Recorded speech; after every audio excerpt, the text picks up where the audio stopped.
Hello, everyone, and welcome back to the show. Always a pleasure to see our next guest because she brings things to taste. Yes. Taste, not drink, taste. Sommelier and journalist DJ Kearney is joining us now. We're going to talk about something that's misunderstood. Sherry. Yeah, but first of all, we should talk about the festival in general. Give us the pitch this year because there's some really neat things going on. It's time. It's a big love-in. It's our annual love-in. 1,600 wines, 700 wineries, 17 countries.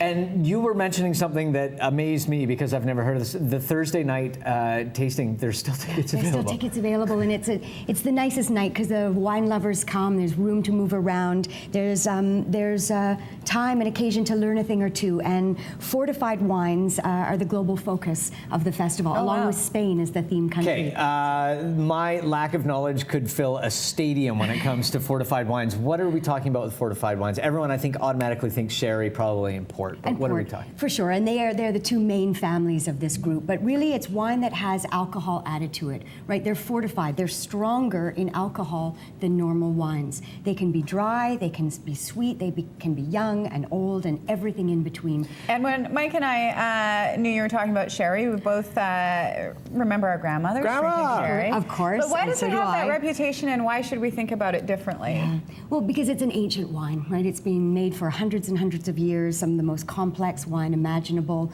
the most famous and imitated and admired of all wines. And, just generations grew up with it. It was their norm. And it all changed around the, 1970s and 80s when we fell in love with drier wines like Chardonnay and Cabernet. Well, let's talk about the one that we've got here. Tell us about this one. It's so fragrant.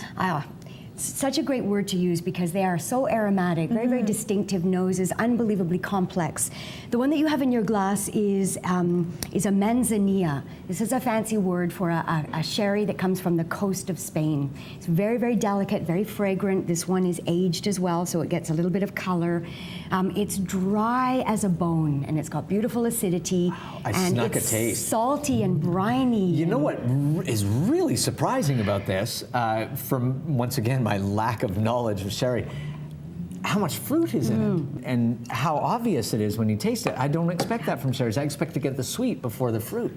It's a humble little grape called Palomino, and it's dry, so it's not a fruit bomb, but it's very, very delicately floral and fruity. Beautiful. But it's briny and salty. And that's the interesting overtone that came to mind. I don't know if I would recognize that myself, but it's amazing. Chamomile and dandelion. And what are we pairing with this? Okay, so fortified wines, especially sherries, come to life with salt in particular. Something savory, something salty. This is a very dry wine. So I'd like you to take your pick. Maybe we should have each something. And we should mention that these delicious treats today are from the Dirty Apron. If people haven't gone there or tried their sandwiches, they should. I'm going to take this one here. All you need to do is go to a deli and buy some nuts and meat and olives to bring these wines to life. I'm actually going to have an olive because it's the interplay of salt and meatiness and savory flavors. No, make sure you sip too. Oh. All right. Bart is just munching away, happy having lunch. It's a really nice combination. That's delicious. And people also don't think about pairings when it comes to sherries and fortified wines in general, do they? I mean, they are brilliant food wines, and you can have them through an entire meal.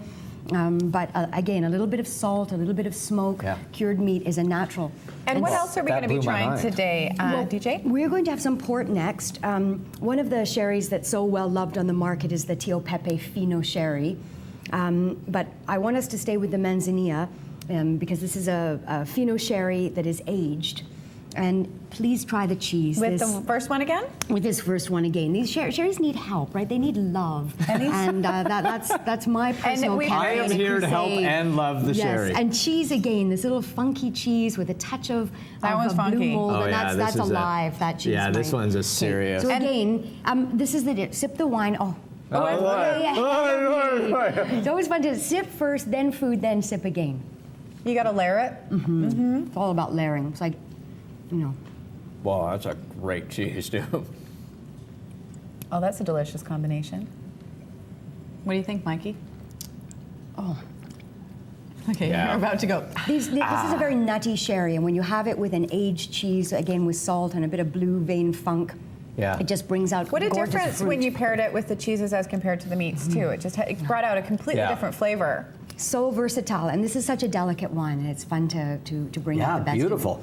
All right. Now it's port time. I know Mike's going to say no. He's not much don't of like a port fan. Well, I just... no, I'm teasing. You love port. Yeah, it's the one that I sort of associate, and you were making fun of me because I associate port with sort of, you know, the boys hanging out and having some port and a cigar, and it's very manly, right? But you were saying sherry is...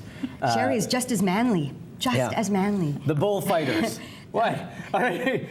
I'm just picturing you and the boys with your port hanging out. She knows my friend, so In she your knows. gingham shirts. She knows the chances are rare. I'd Okay. like Mike to pour sherry for his boys one of these days.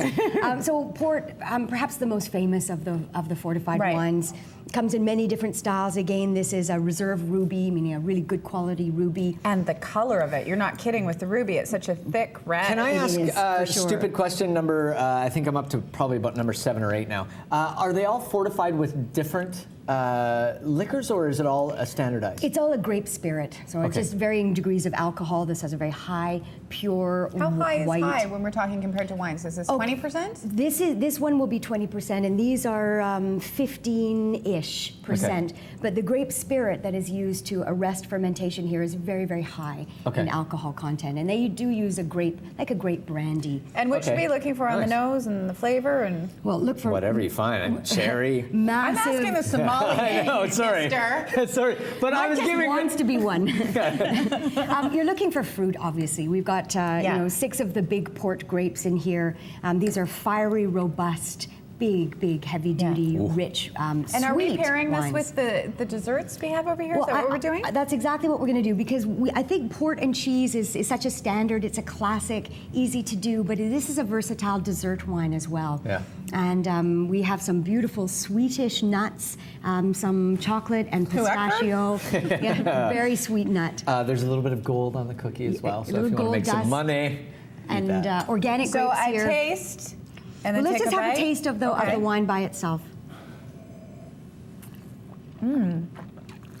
You weren't kidding about robust. Wow. And fiery, right? Good way. Smooth and... Extremely Now, smooth. while they continue to taste, I'm going to tell you that the Vancouver Playhouse International Wine Festival is on March 28th through April 3rd. You can go to their website to find out all the different events that are going on, because there are tons of things for you to check out. And we wanted to say a special thank you to the Dirty Apron. If you haven't been there, they are on Beatty Street, and they have the most delicious snacks and sandwiches that you will ever have. We're going to take a quick break, and when we return,